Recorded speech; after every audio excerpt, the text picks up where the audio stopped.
निर्विघ्नं कुरु मे देव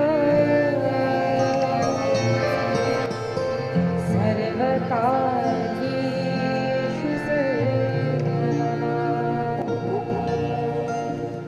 या कुन्देन्दुतुषारहारधवला या शुभ्रवस्त्रावृता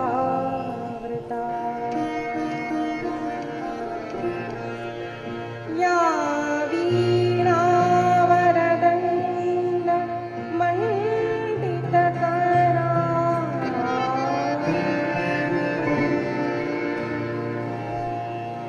या श्वेतपद्मासना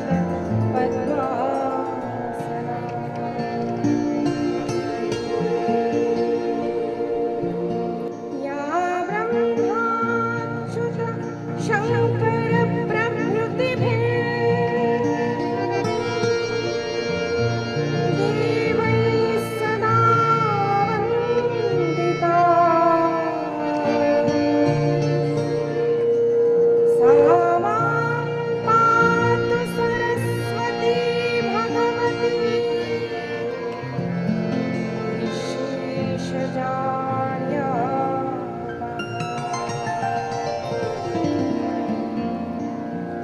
भवानी शङ्करो वन्दे श्रद्धा विश्वासरूपिणो याभ्यां विना न पश्यन्ति सिद्धा स्वाङ्गस्थमेश्वरम् वंशी विभूषितकरा नवनीरदाभा पीताम्बरा करुणबिम्बफला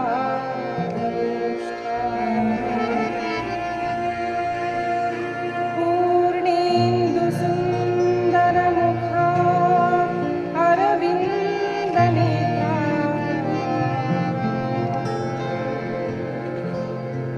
कृष्णात्परं किमपि तत्त्वमहं न जाने।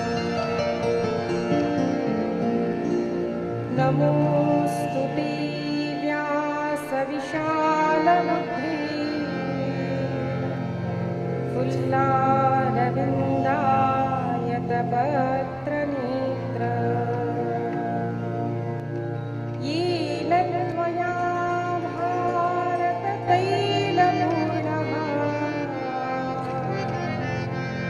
प्रज्वालितो ज्ञानमयप्रदीपः यं प्रव्रजन्तमनुपीतमपीतकृत्यम् द्वैपायनो विरहकातराजुहाव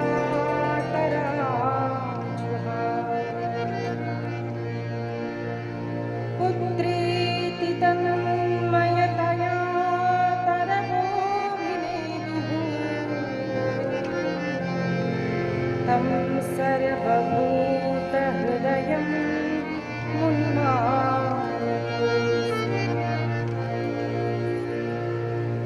ब्रह्मानन्दं परमसुखदं केवलं ज्ञानमूर्तिं द्वन्द्वातीतं गगनसदृशं तत्त्वमस्यादिलक्ष्यम् एकं नित्यं विमलमचलं सर्वधी साक्षिभूतं भावातीतं त्रिगुणरहितं सद्गुरुं तन्नमामि। योऽन्तः प्रविश्य मम वाचमिमां प्रसक्ताः सञ्जीवयत्यखिलशक्तिधरस्वधाम्ना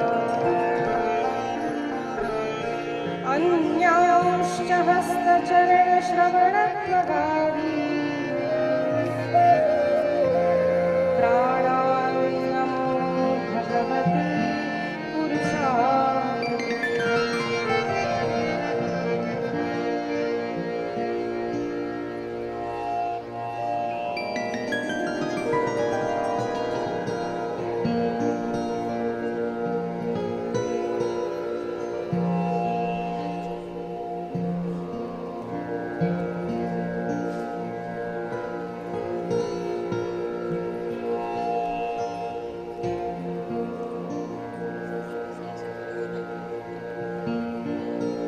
मातृदेवो भव पितृदेवो भव आचार्यदेवो भव अतिथिदेवो भव परस्परदेवो भव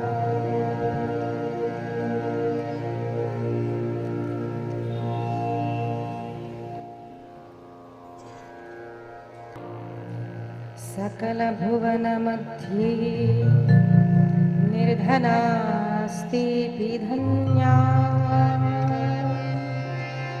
निवसति हृदेशा श्रीहरि भक्तिरेका हरिरपि निजलोकं सर्वथा तो विहाय प्रविशति हृदिदेशा भक्तिसूत्रोपनद्धः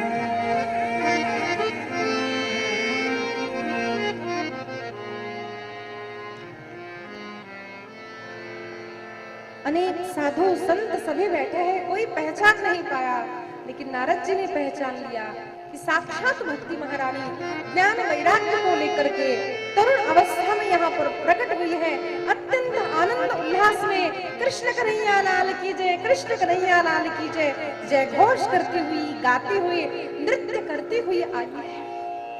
अत्यंत आनंद नारद जी को हुआ, भक्ति महारानी को आनंद हुआ। और भक्ति महारानी ने पूछा है, नारद जी आपने मेरे व्यथा दूर की है, कलयुग में भी भक्ति सहित ज्ञान वैराग्य को आपने स्थापित किया है, आप मुझे बताइए कि आपको क्या चाहिए। नारद जी ने कहा, महारानी बस यही इच्छा करता हूँ कि जो भी अत्यंत श्रद्धायुक्त अंतःकरण से इस कथा का श्रवण कथन करता है, उन सब भक्तों के हृदयों में आप ज्ञान वैराग्य सहित विराजमान हो जाइए। और तथास्तु कहकर भक्ति महारानी आज भी जो भी इस कथा को अत्यंत श्रद्धा से कथन करता है, श्रवण करता है, उसके अंतःकरण में प्रकट हो जाती है। श्री भक्ति महारानी की जय। संत कहते हैं, अरे इस संसार में खूब धन होने से धनवान नहीं होता, खूब संपत्ति पदवी होने से कोई धनवान नहीं होता। सकल भुवन मध्य निर्धनास्तेऽपि धन्या, निर्धन भी हो लेकिन जिसके हृदय में अंतःकरण में भगवान की भक्ति हो ना, उसी को सच्चा धनवान समझना। सुंदर कथा कही। तब नारद जी ने प्रश्न पूछा है, सनकादि ऋषियों यह कथा पहले किसने सुनाई थी और इस कथा से कौन कौन विशुद्ध हुआ, इसका वर्णन कीजिए। के विशुद्ध्यन्ति वदन्तु मह्यं सप्ताह यज्ञेन कथामयोन कृपालुभिर्लोकहितं विचार्य प्रकाशितः कोऽपि नवीन मार्गः। महाराज के विशुद्ध्यन्ति मह्यं, बताइए कौन कौन इससे विशुद्ध हुआ है। तो वर्णन किया है, अरे जीवित व्यक्ति तो सुन करके मोक्ष मार्ग को प्राप्त करता है, मोक्ष को, ये कोई बड़ी बात नहीं है। मृत व्यक्ति प्रेतात्मा भी श्रवण करने से इस कथा को मोक्ष को प्राप्त कर सकता है, भगवान की भगवत धाम को प्राप्त कर सकता है। अच्छा, तो कोई उदाहरण बताइए। इंसान को सिद्धांत चाहिए, सिद्धांत से पेट नहीं भरता, कोई उदाहरण चाहिए। अच्छा आपने बताया, हम क्यों विश्वास करें? कहां पर ऐसा हुआ था?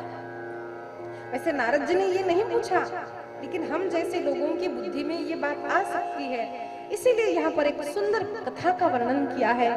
आत्मदेव की कथा है। शरद कुमार वर्णन करते हैं, नारद जी, तुंगभद्रा नदी के किनारे आत्मदेव नामक एक ब्राह्मण रहता था। तुंगभद्रा यानी कल्याण करने वाली काया है।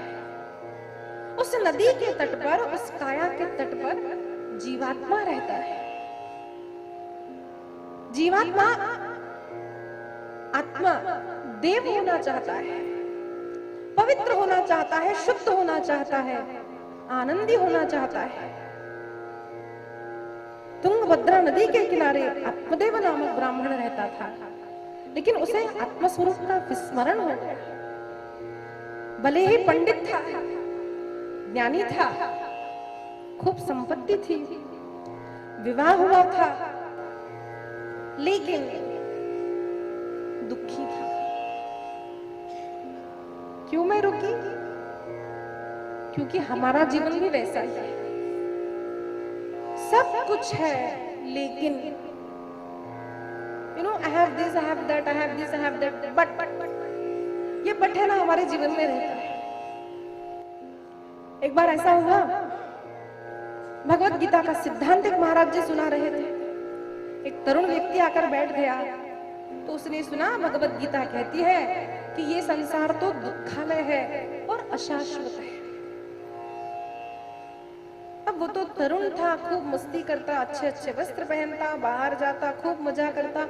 उसको लगता था he is the happiest person in this world. और उसको लगा ये दुखालय, ये ठीक नहीं है, ये शास्त्र है ना थोड़ा झूठ बोलते हैं।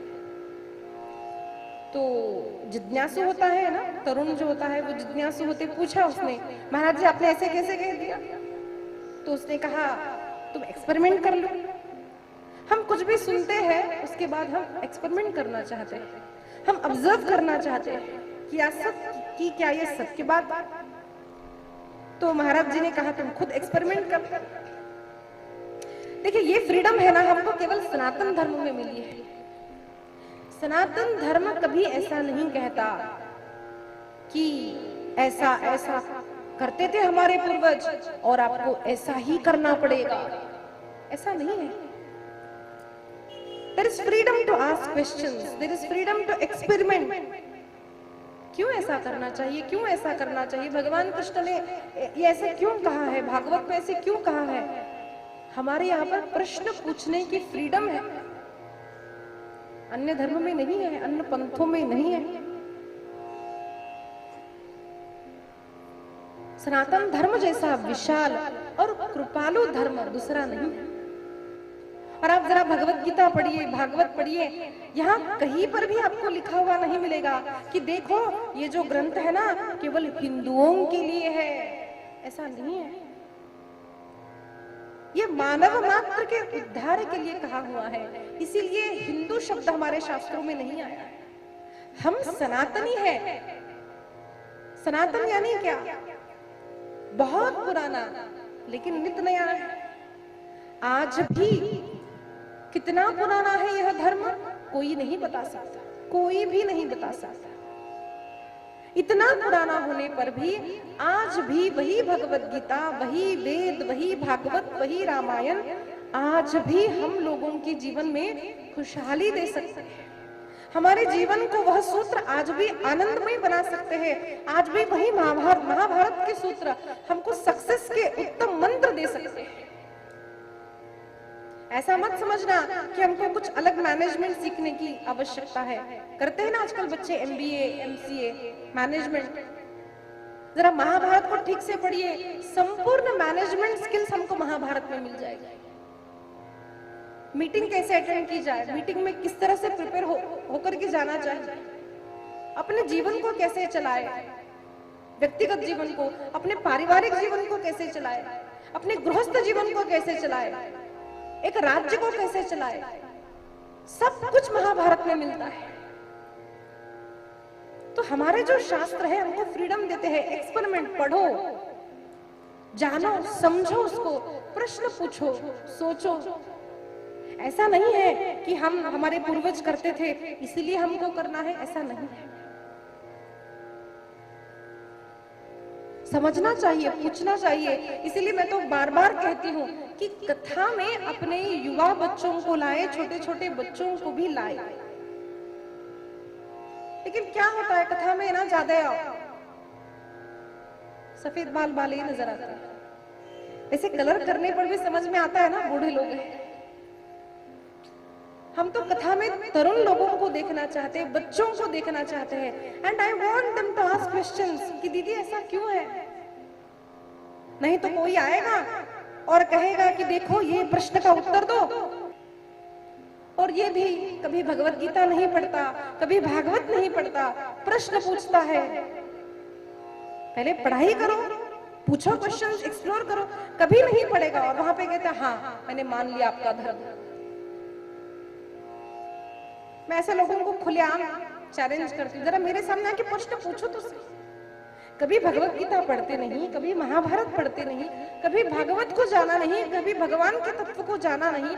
कुछ उल्टे सीधे पिक्चर्स देख करके, हम लोग सिनेमा से लेकर के प्रश्न पूछ करके अपने इतने श्रेष्ठ धर्मों को आप झूठा साबित करना चाहते हैं, गलत साबित करना चाहते हैं। कितने मूर्ख हो आप। उन लोगों से मैं खुलेआम कहती हूँ, यू रीड, पढ़ो, जानो, समझो, प्रश्न पूछो। हमारे सारे शास्त्र प्रश्नोत्तर है। हमारी कथा में भी देखिए दो पद्धति होती है। एक तो पद्धति व्यास कहता है, श्रोता सुनते हैं, व्यास पद्धति। नारदीय पद्धति क्या है? व्यास पद्धति क्या है कि वक्ता बोलता है तो बीच बीच में श्रोता भी प्रश्न कर सकता है। इसीलिए आपसे भी कहती हूँ बीच बीच में बात नहीं करना वैसे, लेकिन कुछ शंका है लिख करके आप भेज सकते हैं। रूढ़ी समझ करके फॉलो मत करो अपना धर्म को। अपना धर्म बहुत विशाल है, बहुत सुंदर है। हमारा भागवत, हमारी भगवत गीता हम खुले आम समाज में बोल सकते हैं। छुप करके मंदिर में, मंदिर को बिना खिड़की के, बिना दरवाजे के बना करके अंदर केवल बोला जाने वाला भगवत गीता हमारी नहीं है समझना। और हमारा धर्म कैसा है जो सनातनी है? एक राजा मुझे बताइए, एक राजा जिसने परस्त्री पर बुरी नजर डाली, दूसरे राज्य को आक्रमण करके जीत लिया हो, एक राजा मुझे बताइए। जो सच्चा सनातनी है वो कभी पर धन को नहीं चाहेगा, पर स्त्री को नहीं चाहेगा। दूसरों को धन लूटना, दूसरों को जबरदस्ती से इस पंथ को फॉलो करने के लिए कहने के बाद हमारा धर्म बड़ा हुआ, ऐसा समझने वाला सनातन धर्म नहीं है।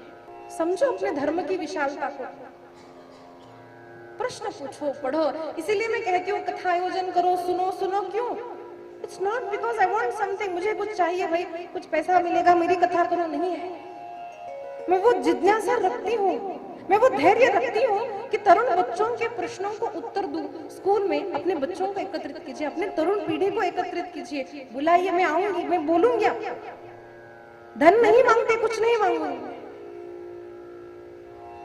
आज की माताएं अपने बेटे के हाथ में पैसे रख के बोलती है बेटा पिक्चर देखने जा। अब फिर घर में भी उसी की फोटो लगा करके आरती करेगा। कभी वीर शिवाजी बताया है अपने बच्चों को? कभी स्वामी विवेकानंद का चरित्र बताया है अपने बच्चों को? कभी महाराणा प्रताप का चरित्र बताया है अपने बच्चों को? कभी कृष्ण कैसा है बताया अपने बच्चों को? अपने बच्चे किस मार्ग पर जा रहे हैं ये जब तक माता पिता सावधान नहीं होंगे ना, अगला हमारा जो भविष्य है ना वो अत्यंत भयंकर है। और उसका कारण आपके बच्चे नहीं है, वृद्ध माता पिता है। वृद्ध माता पिता कथा सुनते नहीं तो बच्चा पूछेगा कि तिलक क्यों लगाया? We don't have an answer, हमारे पास उत्तर नहीं है। क्योंकि हमने अपना जीवन 50-60 साल गुजर गए, हमने कहां भागवत सुनी भाई?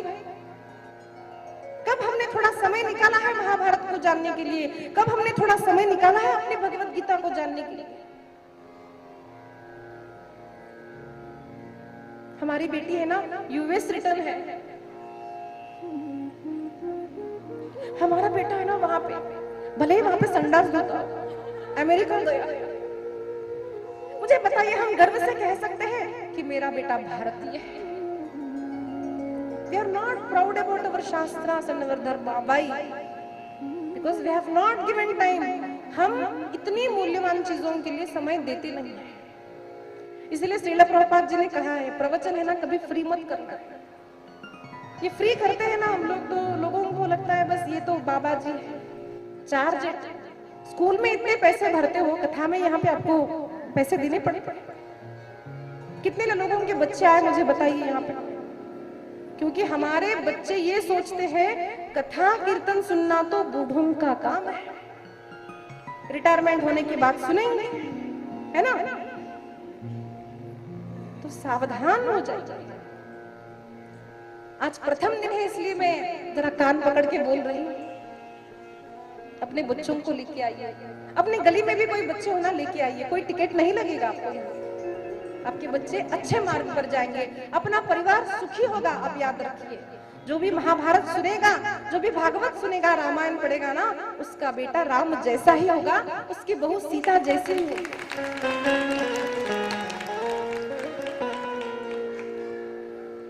संत वर्णन करते हैं कि सबके जीवन में बट आता है, और ये बच्चे ने भी सोचा कि बट ये झूठ है भगवत गीता। तो उसने पूछना शुरू किया, दादी से पूछता है, दादी आप सुखी हो? हाँ बेटा मैं तो बहुत सुखी हूँ, मैं इतने बड़े घर में रहती हूँ, बड़ा भी बड़ा अच्छा है बेटा, बहू भी बहुत अच्छी है। तो बेटे ने सोचा चलो मुझे यही पहले व्यक्ति मिल गए जो बोलने वाली है कि मैं तो बहुत सुखी हूँ। उसने फिर से पूछा कुतूहल से, दादी तुम सचमुच बहुत खुश हो, कोई दुख नहीं है? तो फिर उसने बताया, बेटा सब कुछ तो ठीक है, लेकिन मेरे घुटनों में बहुत दर्द है। उसने कहा मुझे प्रूफ नहीं मिला। माँ के पास गया। पहले तो हम भी यही बोलते हैं ना, मैं तो बहुत सुखी हूँ सुखी हूँ, हम सबको वैसे यही बोलते हैं। लेकिन जरा अपना कोई मिले ना, जरा खोद खोद के पूछे, तब हम लोग बोलते सब कुछ अच्छा है लेकिन ये कमी है, सब अच्छा है लेकिन मेरी सास ना, सब अच्छा है लेकिन तबीयत अच्छी नहीं है, सब अच्छा है घर अच्छा नहीं है, सब अच्छा है मुझे बेटा नहीं है, सब अच्छा है लेकिन अभी बेटी का ब्याह हुआ नहीं है। एवरीथिंग इज देयर बट ये आता है ना, तो यही है दुखालयम अशाश्वत। तो इसी तरह आत्मदेव का भी जीवन था, सब कुछ था, पत्नी थी, पंडित था, ज्ञानी था, समाज में उसका नाम था, घर था, लेकिन संतति नहीं थी।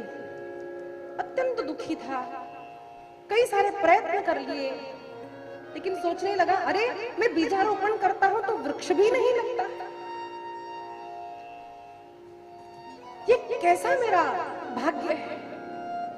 और एक दिन सोचा बस अब तो मैं आत्महत्या कर लूंगा, the easiest way to escape. जरा 1-2 वर्ष में हम लोग देखिए न्यूज में क्या आता है, कितने सारे तरुण लोगों ने आत्महत्या कर ली। ऐसे जान पहचान के लोग तो छोड़िए, जरा बड़े बड़े सिनेमा स्टार, बड़े बड़े दिग्गज लोग,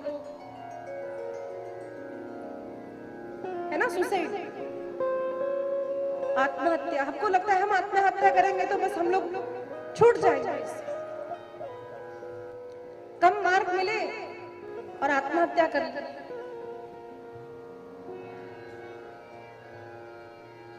ये ठीक नहीं है। इसीलिए पहले ये जानना पड़ता है कि संसार के सुख और दुख तो इस शरीर को मिलते हैं। भगवान कृपालु है, अप्स एंड डाउन सभी के जीवन में आते हैं। इस तरह हारना, इस देह का अंत करना, ये कोई उपाय नहीं है। There is no one in this world whose life is perfect. सब कुछ अच्छा है, सब कोई भी नहीं है। ये जब हमको ज्ञान हो जाएगा ना, तब हम सुखी होंगे। ठीक है, संतति नहीं है तो क्या, लेकिन ये दुखी हो गया और आत्महत्या करना चाहता था। नदी के किनारे गया, नदी में कूदने वाला था, इतने में एक संत सामने आए, रोक दिया, बेटा अरे आत्महत्या नहीं करनी चाहिए, अरे तुम तो ज्ञानी लगते हो, संन्यासे सर्वथा सुखम, संन्यास ले लो। उसने कहा महाराज आपका ये ज्ञान मुझे अच्छा लगता नहीं, सब कुछ है लेकिन संतति नहीं है। अरे मेरे घर में गाय है तो गाय को भी बछड़ा होता नहीं, कोई बीज बोता हो वृक्ष उगता नहीं है महाराज, मैं बहुत दुखी हूं। उसने कहा एक तो संतति दे दो नहीं तो मैं मर जाऊंगा। तो महाराज को दया आई और उन्होंने एक फल दिया और कहा देखो ये फल लो और अपनी पत्नी को खिलाओ,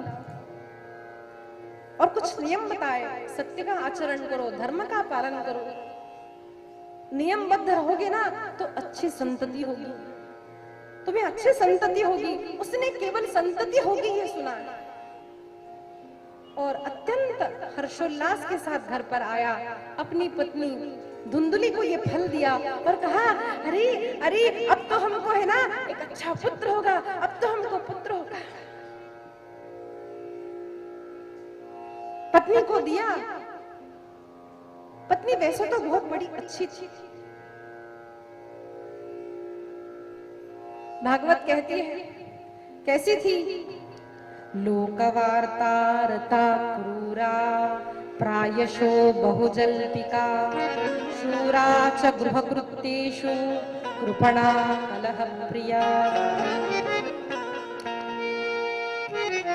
लोकवार्ता रता क्रूरा, रत रहती थी, दिन भर एक ही काम था, क्या था, लोकवार्ता, कि किसके घर में बच्चा हुआ, कौन पेट से, किसके घर में कितना धन मिला, किसने कौन सी नई साड़ियां खरीदी, किसके घर में कौन सी नई गाड़ी आई, किसके घर में झगड़ा हुआ। लोकवार्ता रता, क्या आदत होती है ना अनेक स्त्रियों की, वैसे आपकी नहीं होगी, लेकिन घर में बहुत बक बक बक बक बक बक बक, थोड़ी सी मोबाइल पर एक दो केवल 4 घंटे की बातें करके भी ना ऐसा लगता है बोर होता है। फिर बाहर जाएगी और बोलेगी अरे कोई है जरा आ जाओ, हम बैठ के बात करें, मेरा तो सत्यानाश हो गया, अब मैं तेरा भी सत्यानाश कर सकती हूँ। लोकवार्ता रता इसका अर्थ है। अब देख लो आप में से कौन हो। क्रूरा, बहुजल्पिका, बहुजल्पिका, बक बक बक बक बक बक बक बक बक, वो बंद रहता है ना केवल तभी जब वो सोती है। वैसे राम नाम बोलने के लिए कहो ना तो नहीं खुलेगा, लेकिन पूछा जाए साड़ी कहां से खरीदी तब शुरू हो जाएगा। लोकवार्ता रता क्रूरा प्रायशो बहुजल्पिका शूरा च गृहकृत्येषु, घर के काम में बड़ी अच्छी थी। अब हम भी जब बहू लाते हैं ना घर में तो हम क्या देखते हैं, अरे घर का काम ठीक से करेगी, बाकी जो कुछ भी हो, घर का काम अच्छे करने वाली होना तो बस हमको लगता है बस बहुत अच्छी बहू है। और होता है ये स्त्रियों में, 4 डब्बों में एक डब्बा नहीं दिखा ना तभी समझ में आ जाता है एक डब्बा कहाँ गया, एक चम्मच कहाँ गया, अरे वो जो ग्लास था वो कहाँ गया, अरे ये 100 रुपए का नहीं ये तो 50 का है बराबर। गृह कार्य में एकदम शूर थी, वैसे बहुत अच्छी थी। कृपणा, मंदिर में दान करना हो तो जेब से पैसे नहीं निकलते, बाजू की वाली स्त्री ने दिया तो ऐसे नोट देख के देगी जो फटी हुई है, वैसे भी घर पे काम नहीं आएगी, चलो मंदिर में फटी नोट ही डाल। कृपणा, कलह प्रिया, कुछ भी एक बात उसको बोल दो ना तैयार हो जाएगी झगड़ा करने के लिए, अरे तू आ मैं तुझे बताता। और कैसी थी, स्ववाक्य स्थापित। कई लोग ऐसे होते देखो, कुछ बोलने जाओ ना ऐसा नहीं ऐसा, तो वो हमको बात ही नहीं करने देंगे, अपनी ही बात स्थापित करेंगे, नहीं नहीं नहीं नहीं नहीं, नहीं। अपनी ही बात। स्ववाक्य स्थापिता नित्यम सुंदरी सुकुलोद्भवा, अच्छी कुलोत्पन्न थी, सुंदरी थी। वैसे भी बेटे को बहू कैसे चाहिए? सुंदरी, अच्छी सुंदर है, फिर कोई गुण भी ना हो चलेगा। एक संत ने कहा आजकल क्या होता है घर घर में, मंची बैसता रानी माता बहत से पानी। अपनी रानी को, पत्नी को कहता है, अरे तू सुकुमारी है, सुंदरी है, बैठ जा जरा। माता बाहत से पानी। माँ को कहेगा, माँ तेरी बहू के पैर बहुत दर्द हो रहे, अब पानी भरो। सुंदरी चाहिए। ये आज की स्थिति है। ऐसी ही धुंधुली थी। मंदायाम मयि सर्वस्वम ननंदायाम संभरेत तदा। इस धुंधुली को अब बड़ी चिंता हो गई, भाई पति देव ने तो फल ला लिया, अब खाऊंगी तो गर्भवती हो जाऊंगी। अब गर्भवती होना सभी स्त्रियों के लिए आनंद की बात है, ऐसा नहीं। आनंद की बात है सबकी। कई सारी ऐसी माताएं भी हैं, बहनें भी हैं जो सोचती है कि बच्चे क्यों चाहिए, शादी ब्याह करेंगे, हम दोनों खुश रहेंगे, कमाएंगे, बस बच्चे क्यों चाहिए। उसका डायपर बदलो, उसको बड़ा करो, उसकी किरकिरी सुनो, उसका रोना धोना सुनो। ऐसी बेटियां हैं कि नहीं बताइए, आज भी है। अब इसकी टेंशन क्या थी, इसने तुरंत अपनी महिला मंडल की मीटिंग बुलाई, अपनी बहनों को बुलाया। सबसे चतुर बहन तो छोटी बहन होती है घर में, उसको बुलाया। कहा, अरे मैं अपनी टेंशन क्या बताऊं तुझे, इन्होंने फल ला लिया, खाऊंगी तो गर्भवती हो जाऊंगी। तो बहन ने कहा, अच्छा है ना, गर्भवती होगी, इतने दिनों से आप संतान चाहते हो। अरे कहा मैं चाहती हूँ, वो तो ये चाहते हैं। अब देखो मैं गर्भवती हो जाऊंगी तो मैं सुकुमारी इस दुख को कैसे सहन कर सकूंगी, काम नहीं कर पाऊंगी। तब काम करने के लिए घर में मेरी ननंद आए।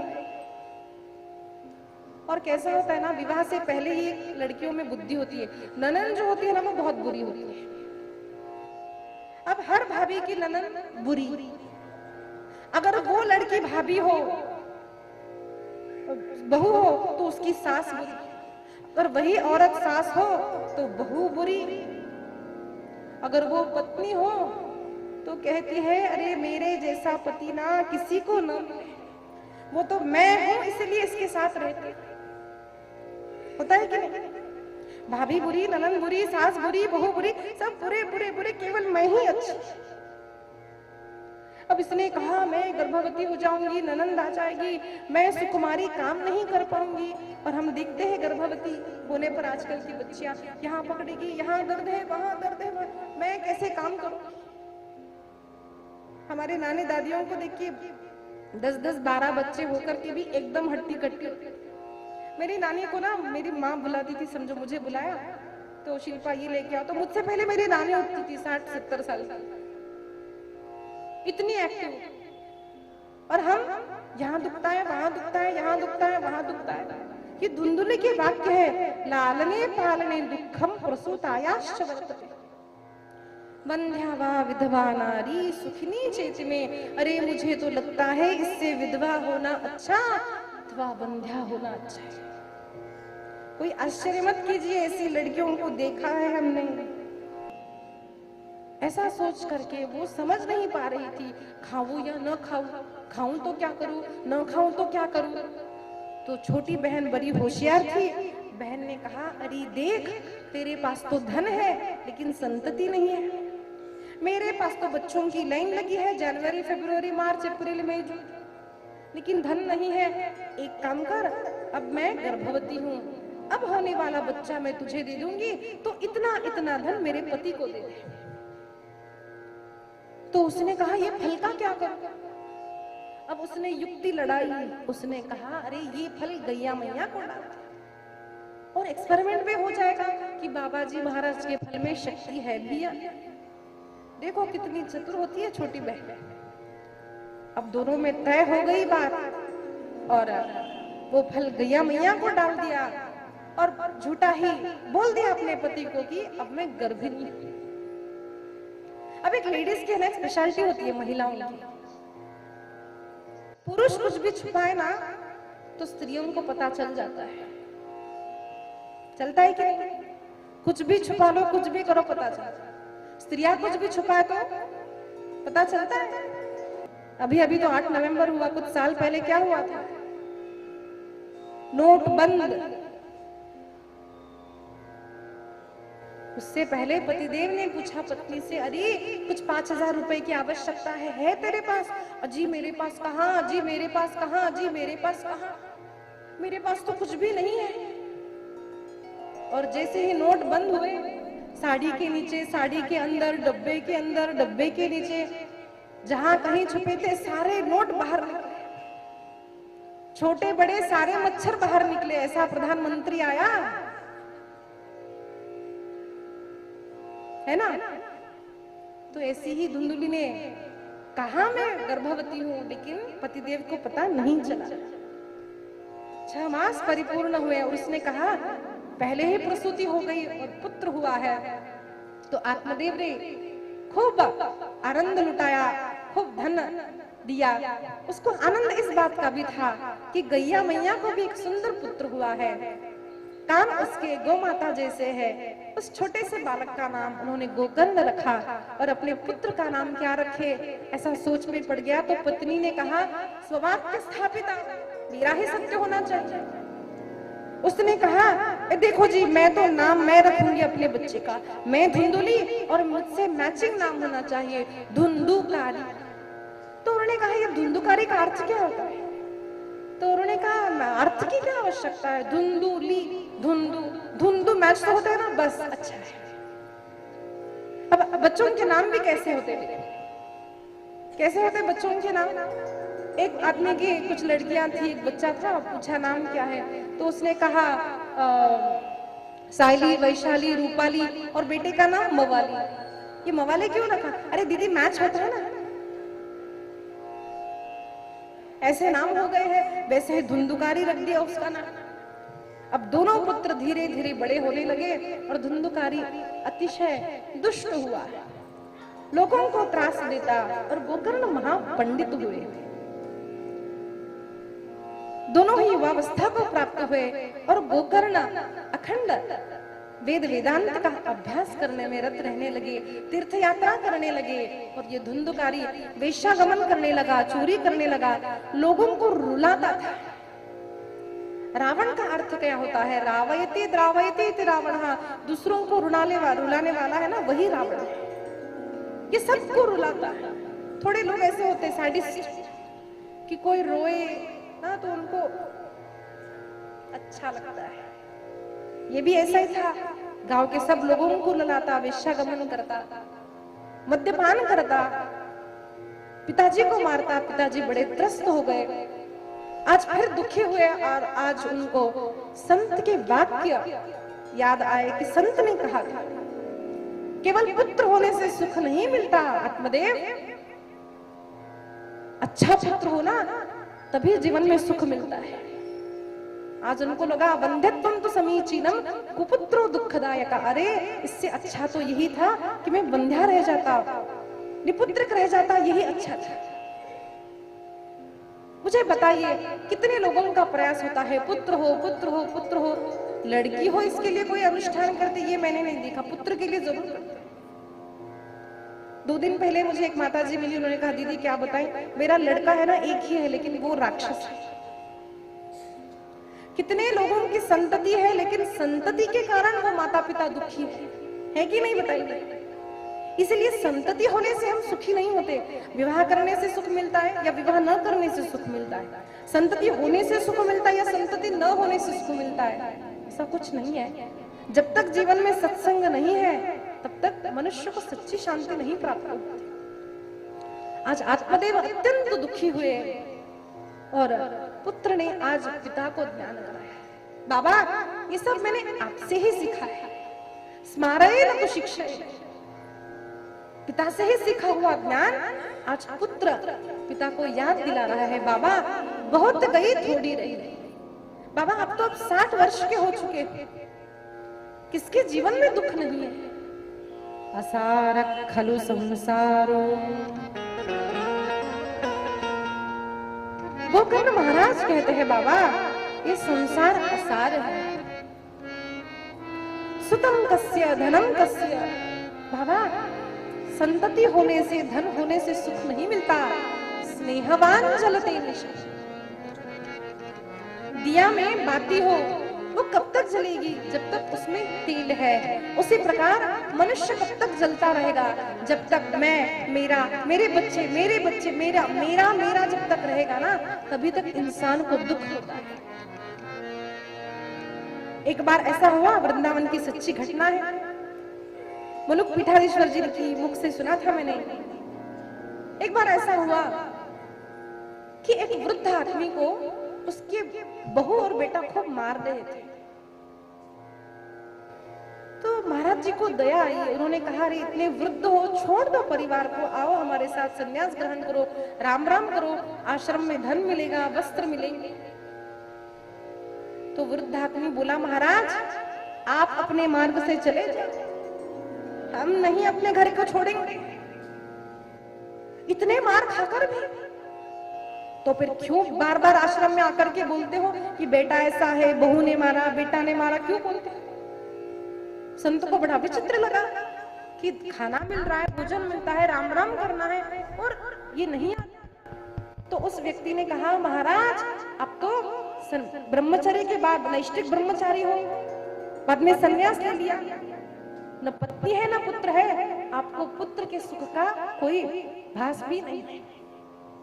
महाराज, पुत्र और बहू के हाथ से मार खाने में भी जो आनंद है ना, वो आपको कभी पता नहीं चलेगा।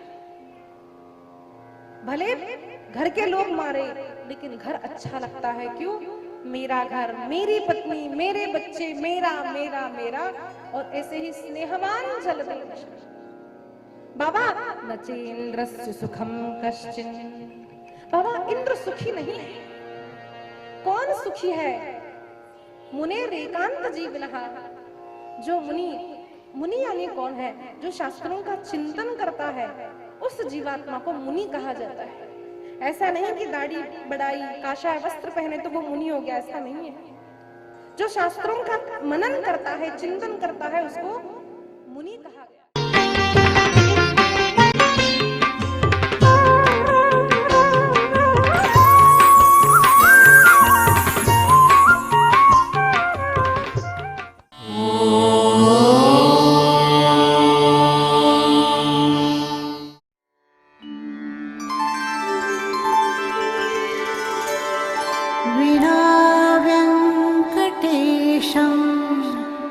ननाथो ननाथः सदा वेङ्कटेशं स्मरामि स्मरामि। हरे वेङ्कटेश प्रसीद प्रसीद। प्रियं वेङ्कटेश प्रयच्छ प्रयच्छ।